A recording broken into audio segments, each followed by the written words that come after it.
Good morning, good afternoon, and good evening, everyone. On behalf of All India Oracle User Group, we would like to welcome you to our weekly webinar session. Please pass this information about AIoT community to your connections and make it more successful, vibrant networking community. Uh, Please provide your feedback, and that will really help us to have many more sessions like this and many more ideas is like that. So uh,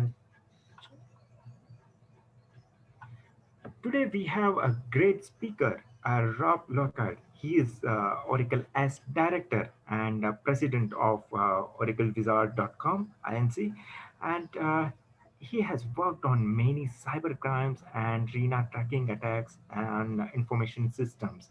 He is specialized in evaluating and securing the Oracle database environment from the threats and both external and internal. So we come to know about some interesting facts about Rob. Rob likes photography, racing sailboats, flying vintage aircraft, and technical driving. So that's really interesting facts. So very warm welcome to Rob. Before we handing over to Rob, I would like to remind you a few things. The presentation will be shared with the all attendees via AIOG portal, and for all your questions, there is a Q&A panel at the bottom of your screen. So please use that and we can tag them during the Q&A time and preferably the end of the sessions. So handing over to Rob. Rob, you can unmute yourself and start the session. Good morning. How's everybody doing today?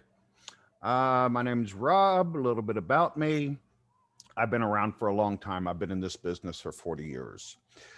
And one of the things I think everybody needs to get their heads around right now is anything can be hacked. Hacking is not good. Hacking is not bad. Hacking is just a technique.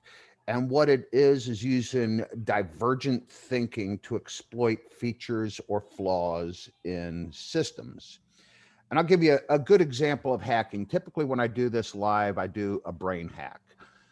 But how many ways can you use a brick? All right. And it's not really a trick question. Well, if I take a stone and I grind the brick dust into water and mix it, I can use a brick for painting. And so it's really just trying to figure out how what we can do with things. I frequently walk through stores, look at an object, and I try to come up with 10 interesting uses for it. So just remember, anything can be hacked. Hacking is just really exploiting a feature or a flaw in a system. Now, a little bit about me. Uh, I wrote the book Oracle Database Application Security. My co-author was Osama Muntafa. It's been out for about a year. In 2015, I won the Oracle Developers Choice Award for my work in database security. And one of my greatest prizes is when I was working at the Maryland Department of Transportation, they decided that the license plate on my vehicle was not appropriate, so they gave me the license plate Dr. Evil. So let's get started. All right. I talk a lot about trusted path. And trusted path, what it is understanding all the ways to get to your data, what the flaws are, what the features are, and any ways I can extract data or inject poison data into that flow. So, trusted path is not a technology, it is merely a concept of understanding every way to get to your data. So, and we will be discussing that quite a bit here. So, part of the trusted path is understanding your attack surface. Your attack surface can be people. It can be the environment being you have a production environment, which is usually heavily protected, but it could also be your test and development environments. And if I were to do a penetration test on a customer, I might go after their development and test environment before I ever look at their production environment. And the reason for that is it's an incredibly noisy environment. And frequently, what happens is people do not uh, mask their data when they build out their development and test environments. And as a matter of fact, in 40 years of doing this, I have had two customers that actually went through the effort of masking their data. And so that's kind of scary. I can attack it from the application. How is the application used? And the network. I'm finding this problem a lot. People are not encrypting the traffic over the network. So I can do man in the middle attacks. I can exfiltrate data. And how many people actually know if you're in SQL Plus and you do alter user username identified by and give a password, that password is sent in plain text over the network if it is not encrypted. So it's very easy for someone to come along, get that information, and you're hacked. So we have issues in cloud security. One of the things is the trusted insider, who is actually managing the environment on the back end. And when I talk about tier 2, tier 3 cloud providers, I could put an Exadata in my basement and call myself a cloud provider, but if I don't manage it appropriately, and it would be a problem. However, if you go to a tier 1, Oracle Cloud, Amazon Cloud, Azure, they manage those insiders very well. Other things you need to worry about is security events. Look at your contract with the cloud provider. If there's a security event, it's your customers that are going to be upset. All right. Now, in that contract, the cloud provider may say they are indemnified from any events. So you have to understand that. Other things you need to understand is data crossing international borders. Certain countries require certain encryption algorithms when the data crosses their borders. Other countries don't want their data to leave the country. The breakup. Everybody thinks you're going to pick a cloud provider, they're going to be there forever, life is great. That's always the case. When you break up with your cloud provider, how are you going to get your data back? How are you going to get your encryption keys back? These are all things you need to think about prior to going into the cloud. Then encryption, which is really not a huge issue now. Everybody's encrypting. It's just a matter of how are they encrypting? Are they using a very strong algorithm like AES 256?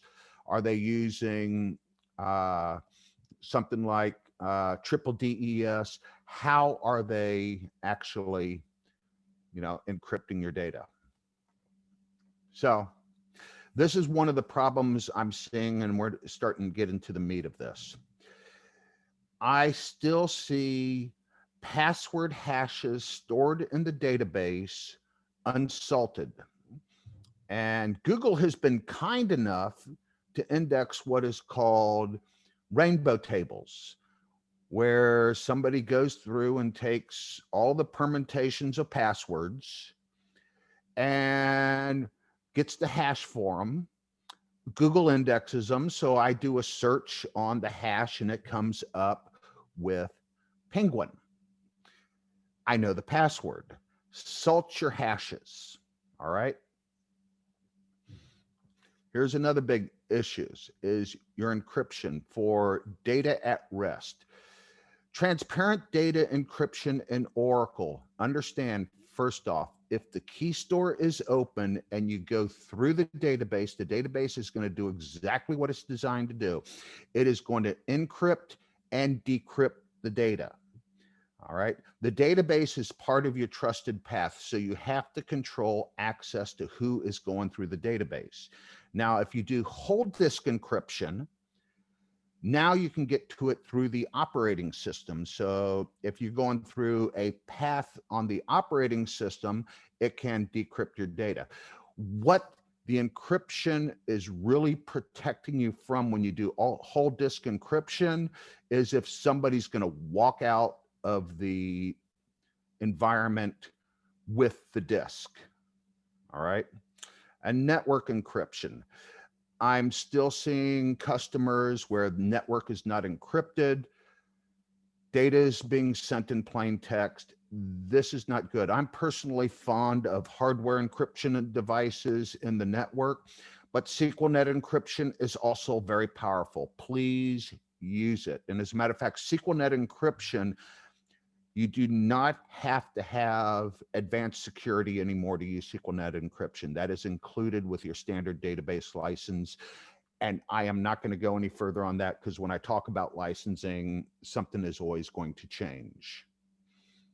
Now, here's another problem with encryption. Everybody uses data pump. Typically, I do this, face to face, and I say, who uses data pump? Every hand raises.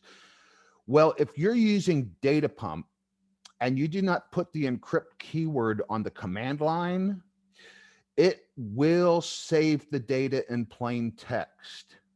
And it's an Aura 39173. The problem with this is this event is not even audited. So it is fixed in 20C where it is now an audited event, but you can still pull data out of the database with data pump. If you don't put encryption on it, you're saving it in plain text. Now you have to worry about finding all of those data pump files and destroying them because they float around. We copy them over to lower environments. We keep them in our back pocket, just in case something goes wrong. Understand that if you're running TDE and you're running data pump, which everyone runs data pump, make sure encrypt is put on the command line. Otherwise, you have a problem. Now, in 12.2, they gave us full database encryption. Full database encryption, we can now encrypt sysawk, system, temp, undo, redo. Everything gets encrypted. In 12.1 and below, you could not encrypt the full database. You just encrypted the data table spaces. And the problem with that is statistics data is stored in sysawks. So you see in this example here, and this is off of a 12.1 database, I look at my statistics data and I get Zlodkli. Then I find my data file for sysawks, do a strings on it, and I have in plain text the value Zlodkli. These can also be because it's stored in histograms. Excuse me. You can have national identity numbers in the United States. It's social security numbers. You can have all kinds of PII or sensitive information. So this is the best reason right now to get on 12.2 or higher. If you're running transparent data encryption, which you should be, get on 12.2 and higher and do full database encryption. All right. Now the fun stuff with the demos, because we get to start seeing how this works in real life. Redaction. Okay. Anybody who believes redaction is security, it is not. Redaction is simply a standardized way of using a substring on your data. It is very easy to extract redacted data. I'm not going to show you my code. However, I will demo it happening. And the way it happens is anything above from, when you go select in all your column names, if it's above from, think of it as I can get to it. If it is in the from or below, you have other tools out there, such as row level security, virtual private databases that can protect it, etc. So now let's get to the real stuff.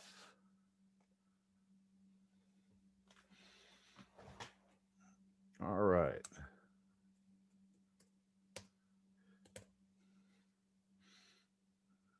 Give me a second.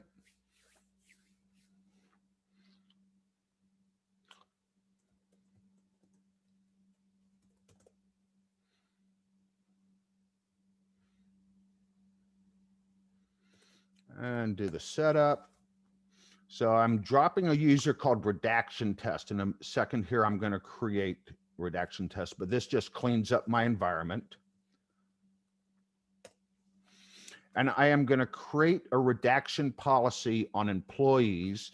And you will notice on expression where 1 equals 1, that means it's always going to redact. And the column name is SSN in the United States. That's our social security number, which is our national identity number. And the function type is we're doing a full redaction, so it should not return any information. So then I go 01, nope, 02, excuse me. So I'm going to create the user redaction test, grant create session, and the only grant this user has is select on HR employees. That's the only grant. So I'm going to connect this redaction test, and you'll notice when I select from HR employees, I get no data back. It's all redacted. However, I run a little bit of code as redaction test, and I'm not going to show you my code. You know, you can figure it out for yourself. I don't show people how to hack. I show people how to protect. And it takes a little bit because it's churning in the background. It's about 10 lines of PL SQL. And it's looking at the data, and I've just extracted 10 rows of data. So do not rely on redaction as a security feature. Rely on redaction as a standardized way of doing substrings on your data. That's it. So let's get back to my screen.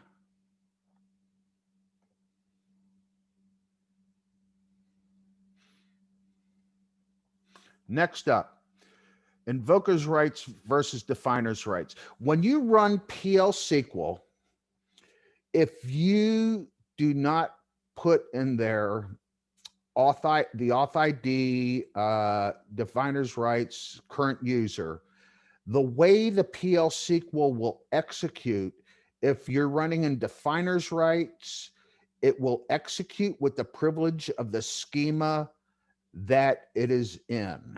If you're running with invokers rights, the code inherits the privilege of the user who is executing the code. And you have to understand the subtleties between the two.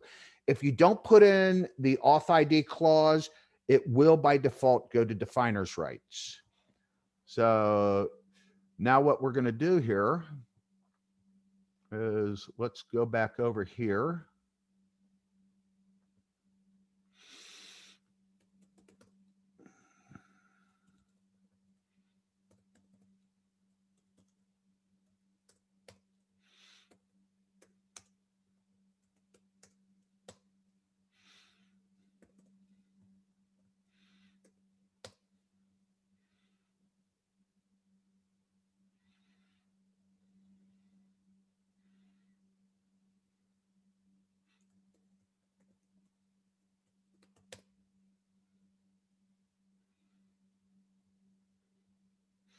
And I know I'm being a little quiet here, so let's make sure this is all cleaned up first.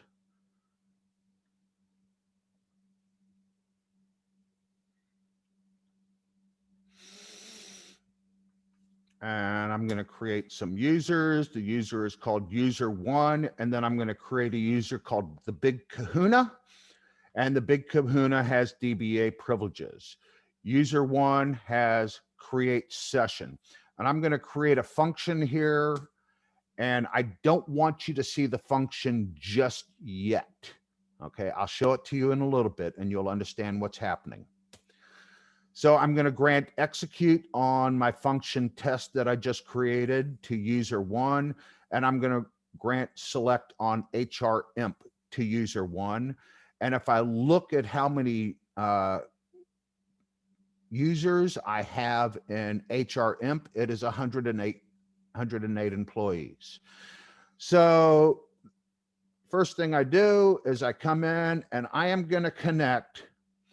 I connected as the Big Kahuna first. The Big Kahuna is going to execute this code and all my users disappear. Okay. So let's get that data back.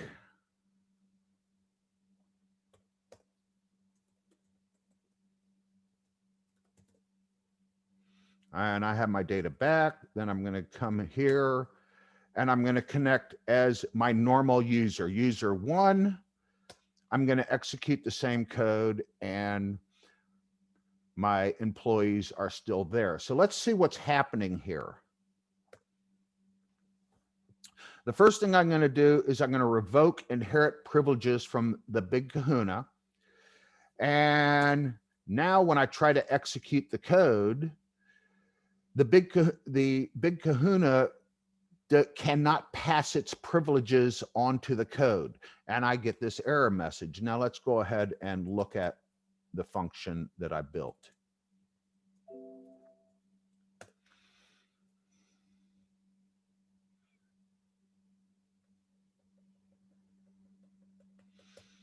You can see here, I created a function test and I went auth ID current user. This means what it's going to do is it's going to inherit the privileges of the user that is executing.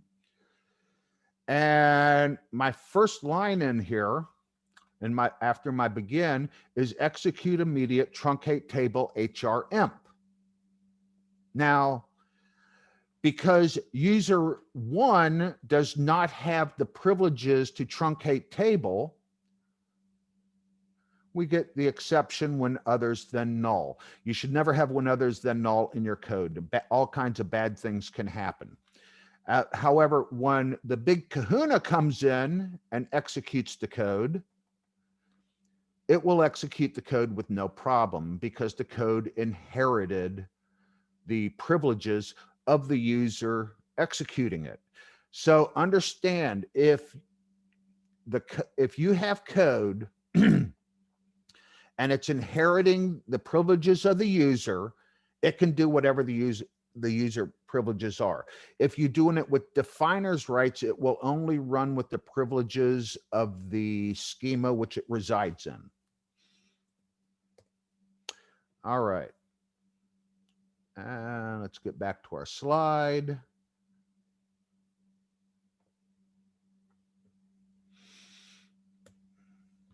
Schema only accounts. In Oracle 18c, they've started schema only accounts. There should be no reason anybody or any application should be able to connect to a schema to execute. Now, what we're doing now is we're now doing it with proxy users.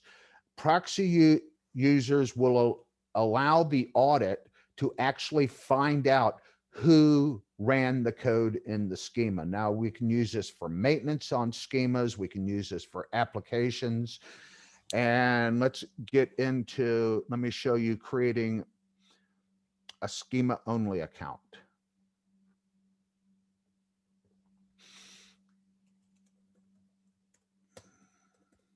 And I'm going to go vi create users.sql and scroll up to the top here. And we're going to run this code here in a second. All right. You're going to notice something interesting. Create user HR decals. there's no identified by.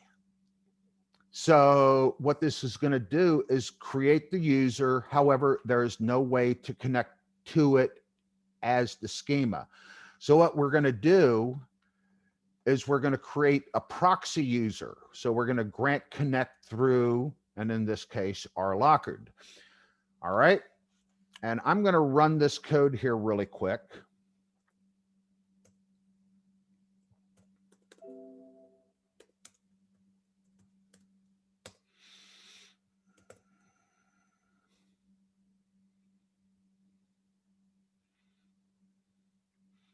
And I really need a faster connection because this is a bit slow. And you can run all of this code in the cloud very easily. And I'm going to go create users. All right. First thing I always do is go through and clean up, any old work out there. It's going to drop some roles I'm creating, and it's creating all of my users and all of the grants we need. Now that I have that, let's get back to the slide, and I'm going to explain what I'm about to do.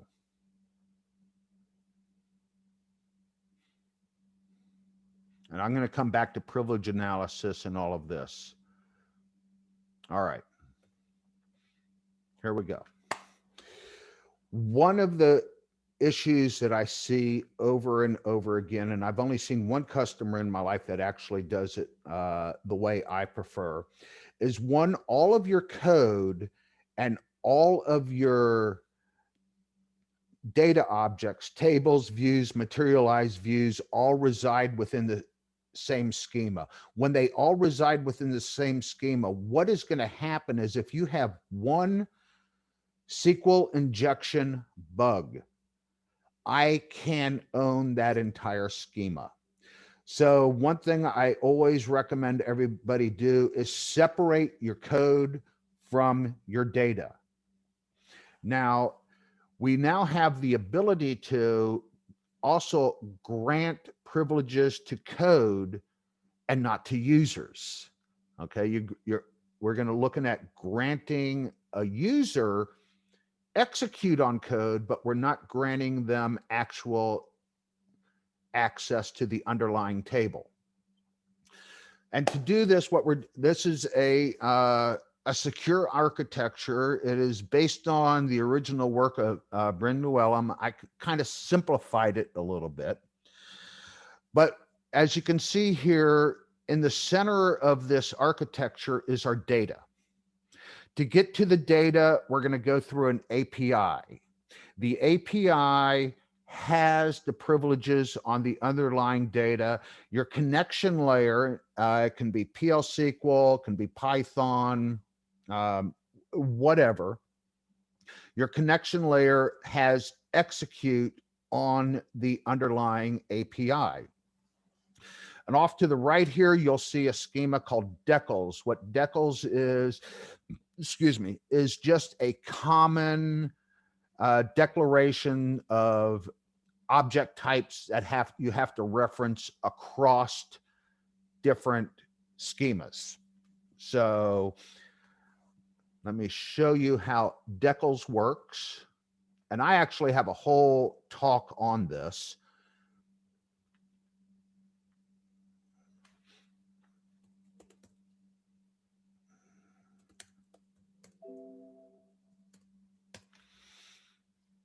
All right. First off, you can see right here, this is how I'm building my decal schema. The first thing I do is I connect to my decal schema as a proxy user. And this way, everything's audited.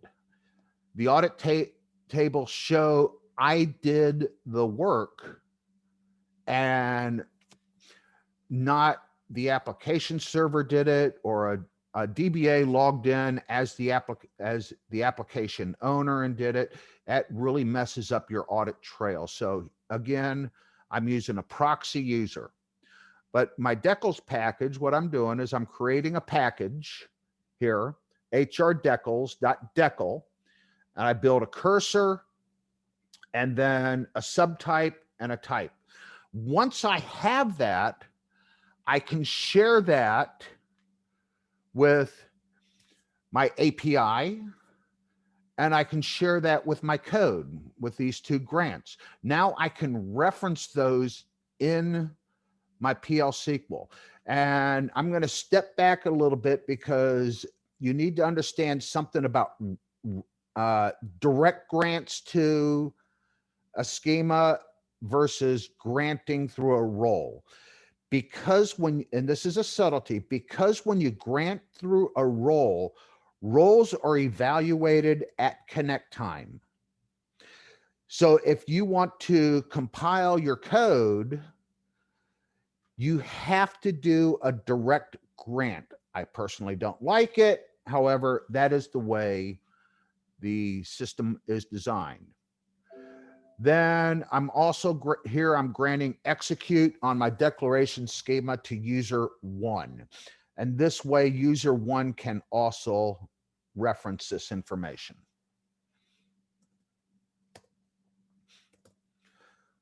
So let's install our decals code.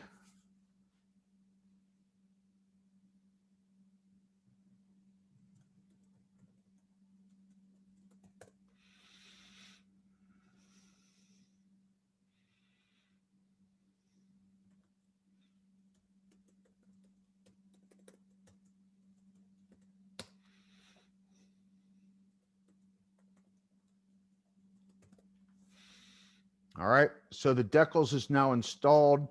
My API user can see it, my code user can see it, and my user can see it. All right. And if anybody wants this code, I will tar it up and send it over for you to play with all you want. It actually took me about 3 or 4 months to figure out the subtleties to get this thing to work. And I wound up sitting down with Bren Llewellyn for about 2 hours to explain it to me because it's not intuitive. All right. So now let's look at our API. All right, in our API, let's scroll up to the top. Again, I'm connecting as the proxy user to HR API. I'm setting a couple of roles here, and I am setting a secure application role. And this is one of the subtleties you need to understand. Auth ID current user. The code executes with the privileges it was given. And I am actually going to grant a role to the code. Okay.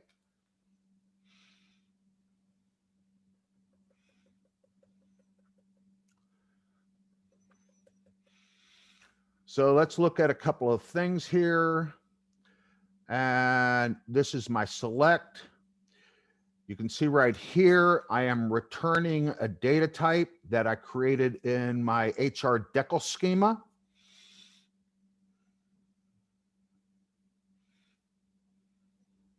And I'm doing a bulk collect into it and then returning that. And also my insert. Now, here's something that is very interesting. In this code, I am also whitelisting what can execute it. Again, with my trusted path, if it is not whitelisted with the accessible by clause, it can't execute it. And it's not a privilege issue. What it is, it's compile time. So if you try to run this code logged in as sys, it's still going to give you an error. All right. And then here is the magic. I am granting the insert role to the package. Therefore, the package has the privileges needed to execute. The user does not require that insert privilege. All right. We're starting to control exactly what the user can do through code. And again, we have our accessible by, And this is the meat of it. We're just doing an insert. And then here we're granting our execute. Select and insert to the roles. All right. And switch. Now let's go ahead and look at our code. Now here on our code, again, I'm connecting as a proxy user. I am setting some roles here. And again, auth ID current user. The auth ID current user is required for the code-based access control. And it's a really simple package. This is the meat of it. It is calling our imp insert and passing it some parameters. And then we're granting execute on HR code and also to my HR imp code role. So let's go ahead and run these.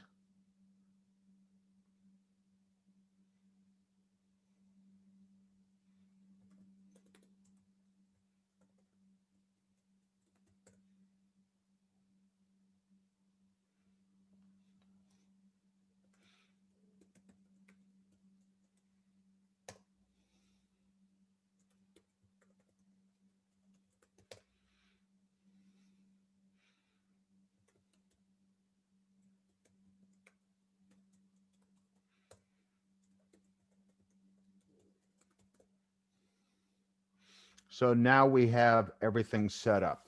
And before I go in any further, I want to show you a couple of things. First, let's run test it. And what it's going to do, it's going to connect as user one. It's going to execute the code. And it executed successfully. And what it did was it inserted into HR employees these values right here. Now, before I go any further, what I'm going to do is I am going to jump over to another PuTTY session.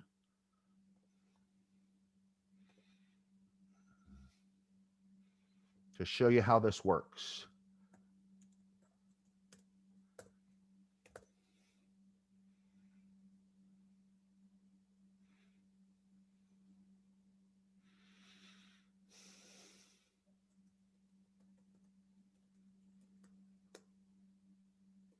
And I fat finger my password.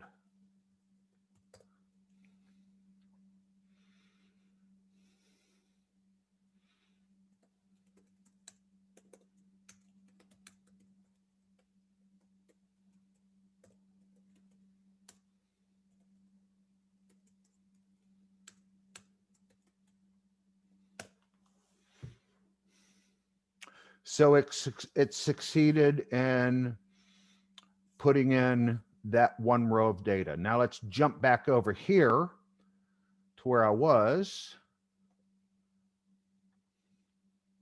All right, and this is the code that we just ran. And show user. I'm user one. I was able to execute this code. So now let's see if we can find the data in our employees table.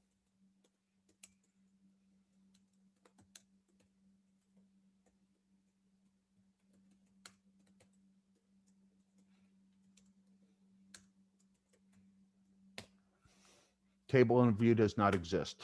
The user does not have any direct privileges on the underlying object. So because it does not have any privileges on the underlying object, all of it can do is execute the code. You have narrowed down the path to the data and you're now controlling it, by code. Now I am going to clean this up and then I'm going to show it to you with privilege analysis.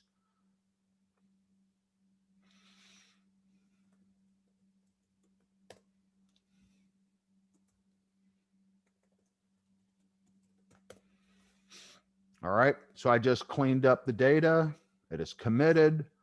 And let's get over to our privilege analysis.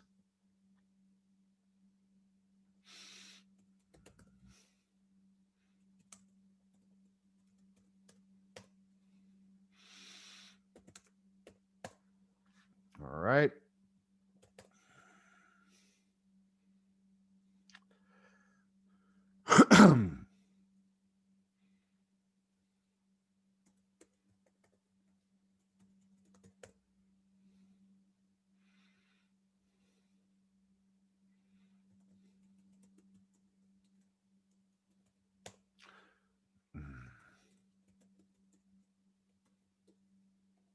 Oh, I know I did wrong.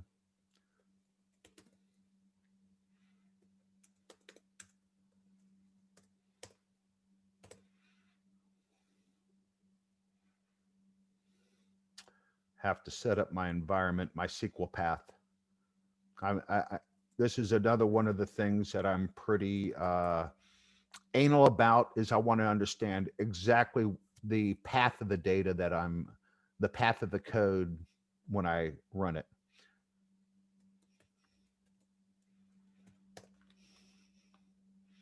So what I'm going to do is I'm going to create a capture. And what a capture is, it's going to start looking at the privileges that is being executed. In this case, I'm calling it HR app exercise 1. There are a couple different ways you can run this. In this sense, what we're going to do is we're going to run this based on a context where the condition is syscontext session user equals user 1. So now that I have done that, what I need to do, let me get over here.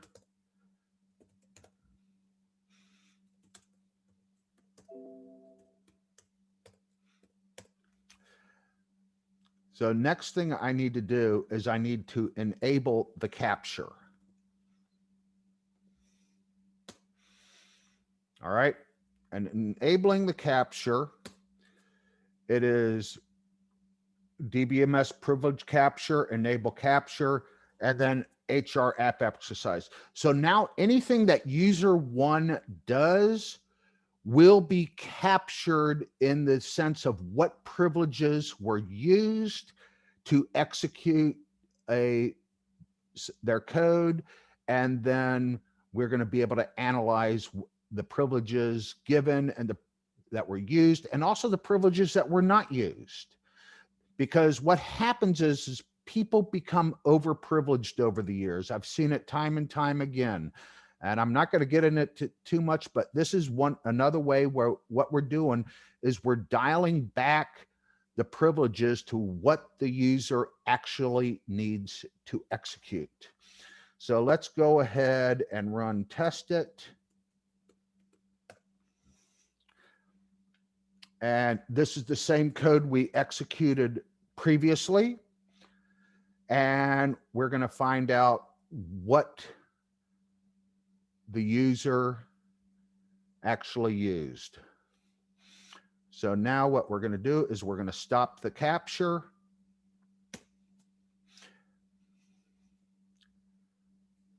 I am the wrong user right now. I'm actually still user 1. Let's get back to my privileged user to stop the capture.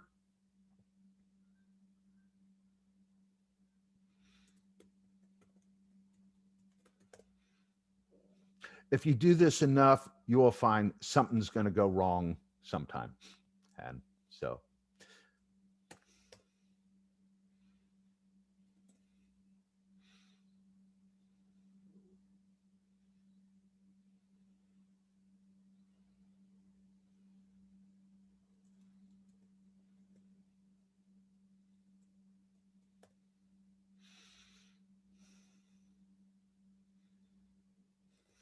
all right, let's stop the capture. So now that window of time that user 1 was connected, it is picked up all of the privileges that user 1 used during that window. And so now what we're going to do is once we have done this, and a lot of people, they worry that this is putting a lot of overhead on the system. There is some overhead, but it's just gathering the information in the background. If you do a restart on the database, it'll clean it all out. So now what we need to do is we need to generate the results. This is when the database is actually going to work, take all of that information and populate the underlying tables. And we're going to generate the results.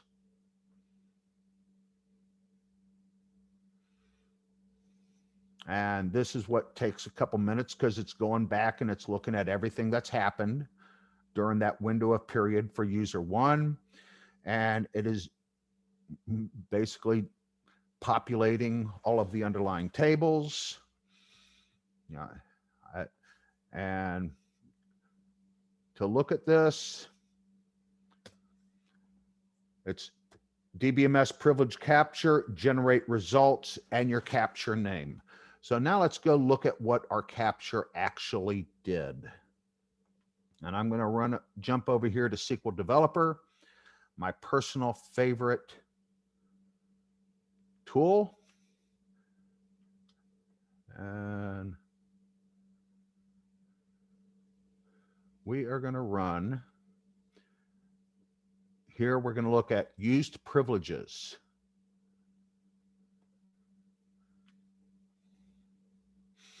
Okay, from here what we can see is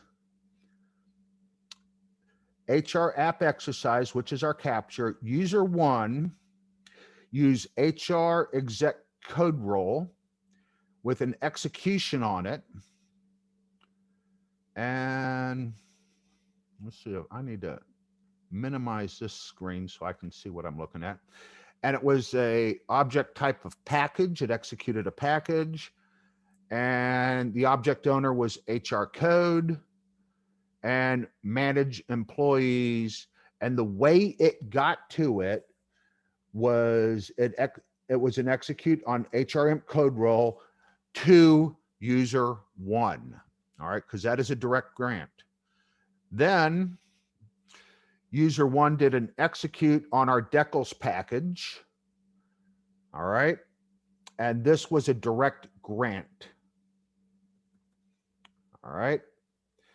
It accessed my sequence and my table.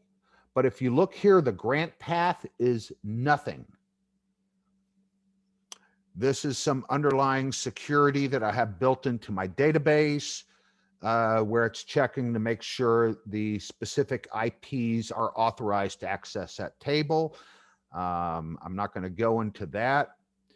And it accessed dual because I always do a select from dual to find user from dual to show you who is running.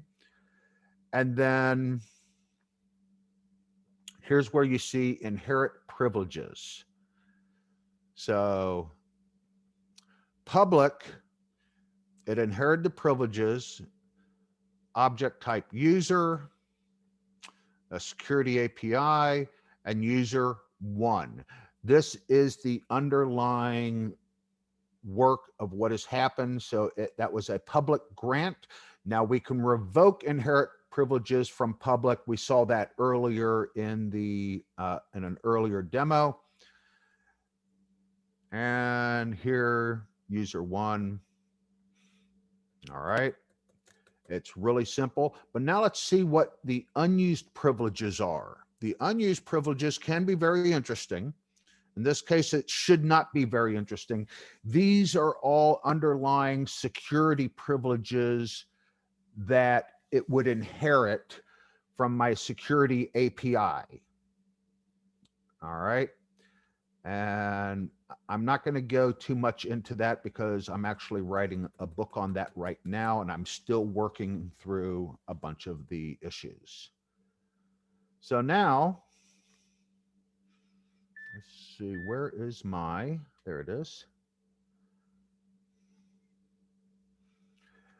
That is this architecture. And let's go back up now. We looked at the privilege analysis. So let's talk a little bit about SQL injection, because that is a bug that has been around since the very early 2000s. We are still seeing it. I'm not going to do any SQL injection demos here.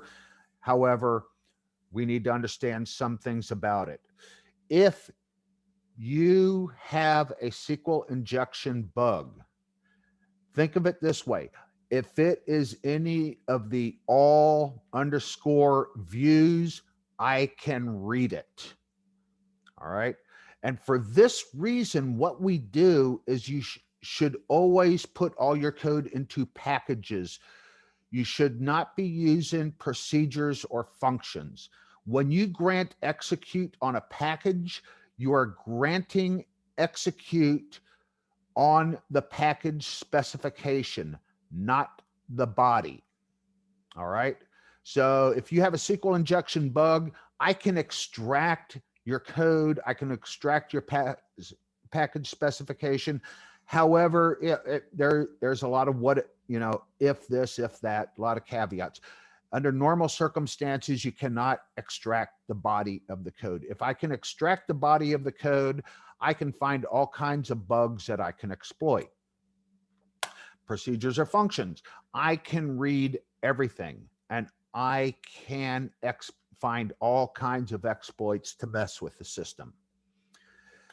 With SQL injection, here is a case I usually tell people to take all of their comments and put it down into the top of the package body, not in the package specification. Here's a sample of a comment where we're doing auth ID, current user, accessible by, but that's commented out. Well, if I were to read that, I would probably automatically assume you're running 11. All right. And you can actually tell this is a little old right now. All right. Synonyms. How many people are using synonyms for DBMS output? And every hand typically raises.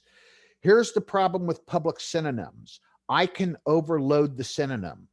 I can overload public synonyms and have it call my code. Therefore, you should always prefix your anything with a public synonym with sys dot if it's a sys-owned object. Always prefix your sys-owned objects with the schema. That way you know exactly what you are executing. If you rely on the public synonym, you don't know what the code path is that's actually executing. All right, and I talked about accessible by. In 12.1, when we got accessible by, which is our whitelisting. All right, and our whitelisting tells us what we can execute. So I could say the package PK employees can be accessed by these packages on the left. In 12.2, we have a little more fine-grained control over our whitelisting. In this case, in our package employees, F insert imp can only be executed by package main imp and package admin imp. And then package imp select phone can only be accessed by package select imp. Separating your code from your data. Please do that. Please. And our secure architecture, which we talked about a little bit earlier.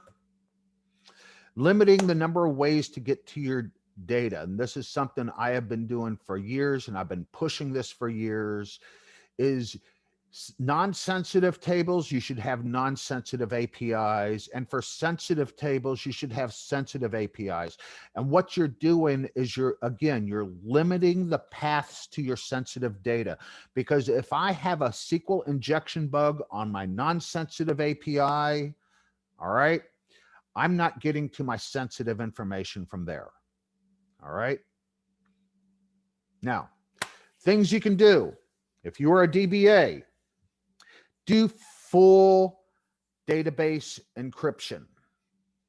Map every way possible to get to your data. I will sit there with a piece of ledger paper and a pencil, and I'll start drawing lines and figuring out every way to get to data. All right.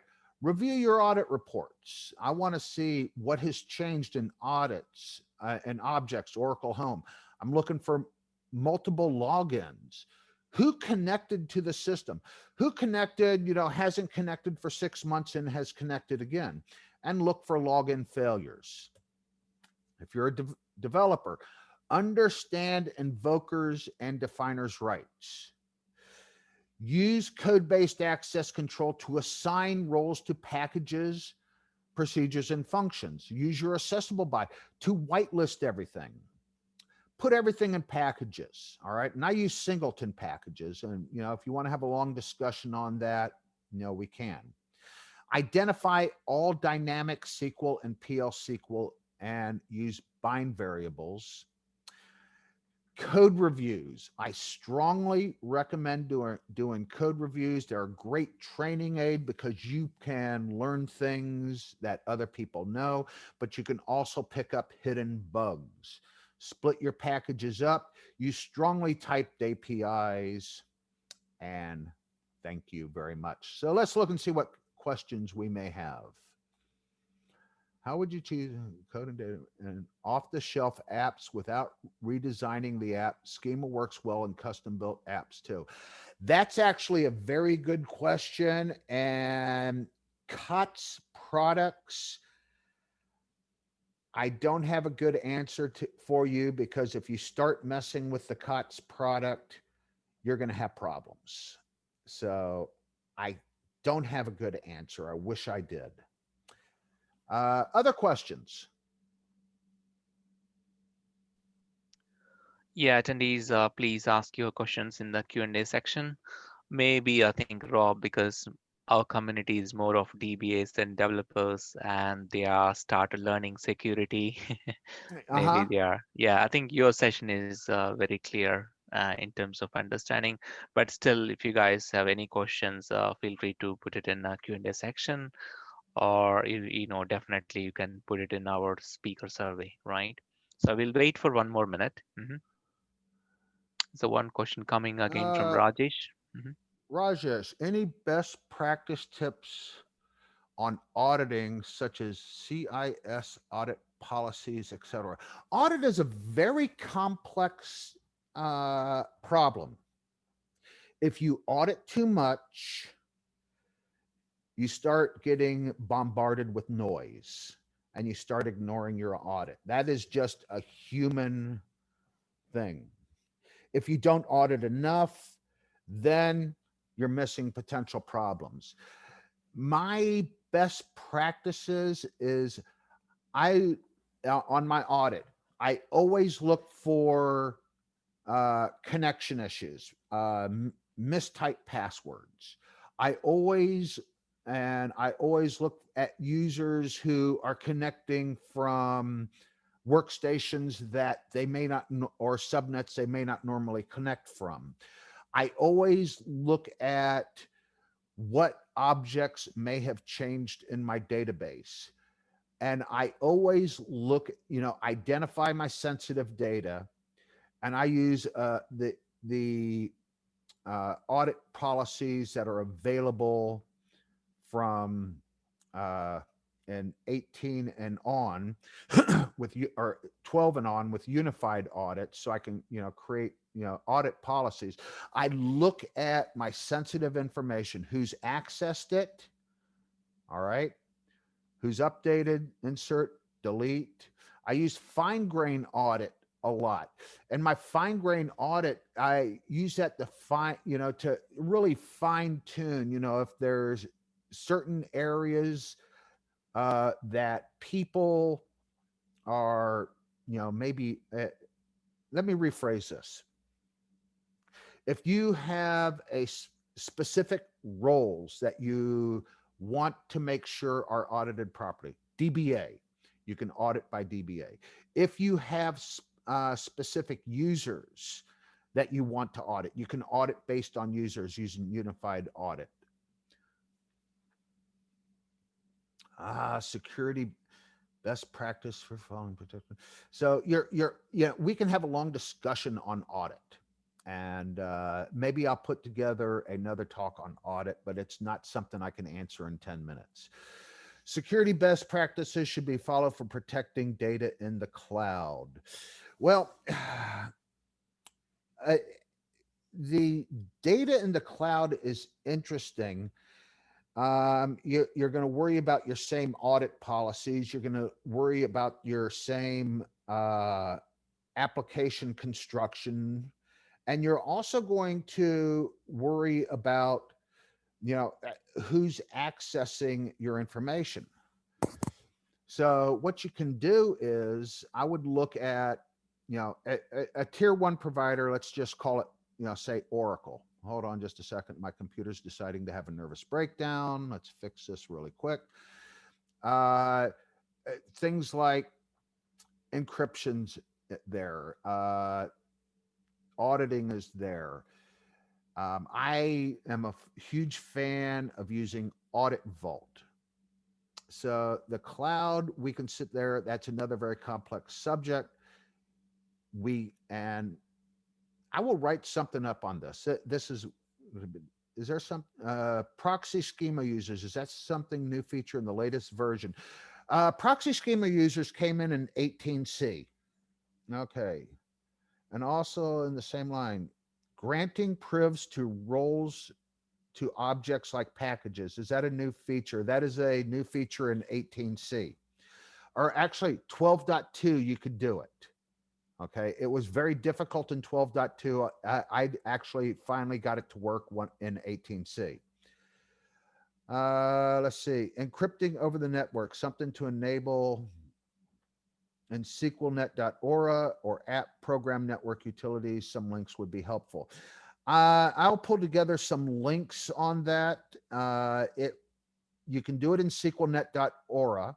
It's not difficult to do. And I'm a huge fan of hardware encryptors on the network. That's basically just me. It's a personal preference, but SQLnet.aura, it comes with the database licensing, easy to do.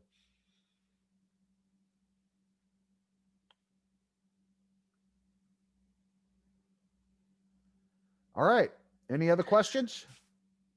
Yeah, thank you. Thank you very much, Rob, for covering a very detailed session on security. As I mentioned, security is a very important topic, and most of us are ignored as a DBAs and developers. I think now time to get into a deep dive and more security sessions from experts like Robert, right? So we really enjoyed Rob. I think really good in terms of showing, demos, because we really like demos instead of presentations. And thank you very much for your valuable time and support. Community, I think, you can thank Rob by using, his Twitter email ID. Let me go to the next slide. Um, oh, this is okay. Um, you can see his Twitter ID, your Naviat pilot. He Nate, owns actually. Sorry? go ahead. No, go ahead. How do you pronounce Naviat? Navian, right? Navion, Na- Navion, Navy, as in the Navy, Navy yeah. on. Okay.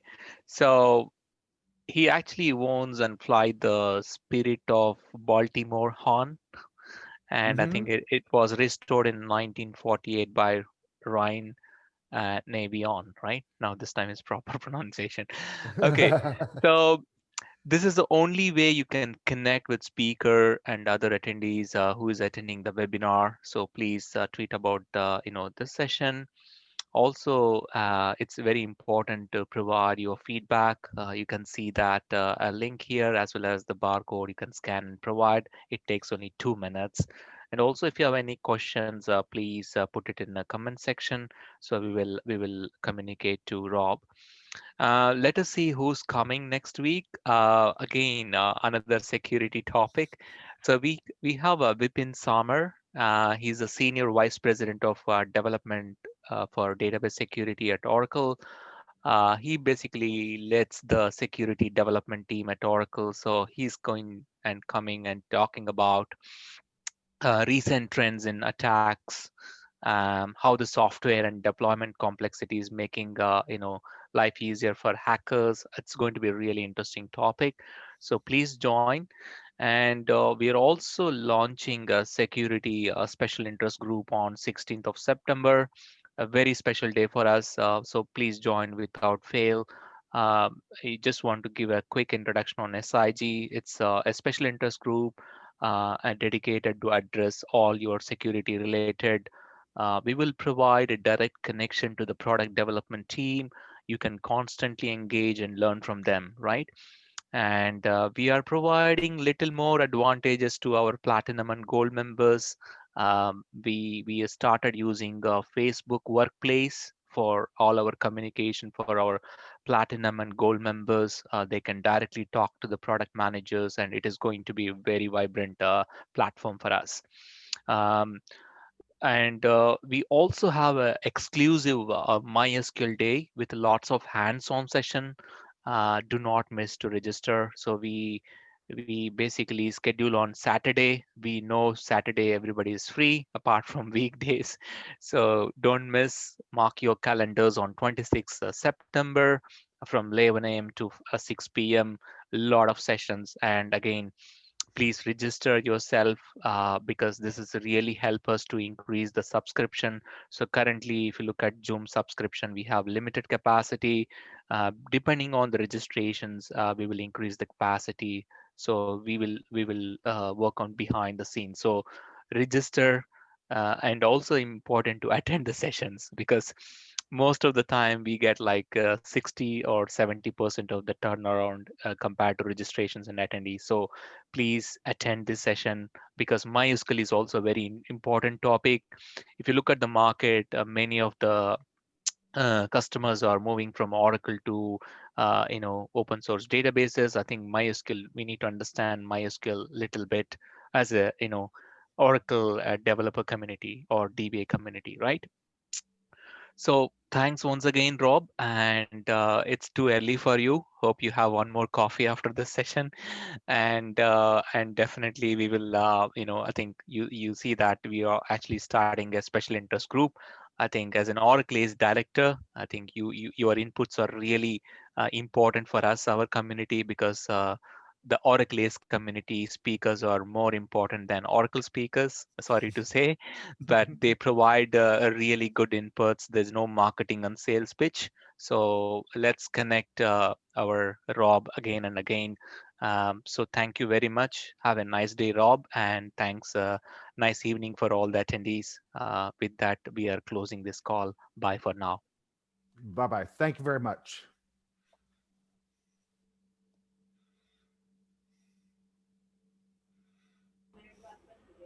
Sai,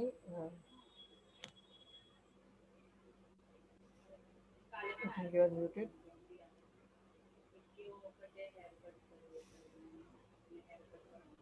Yes, Vinay. Yeah, we over. Because Yeah, the close the silence. session. Yeah, okay. Thank you. Thank you, Rob. Thank you.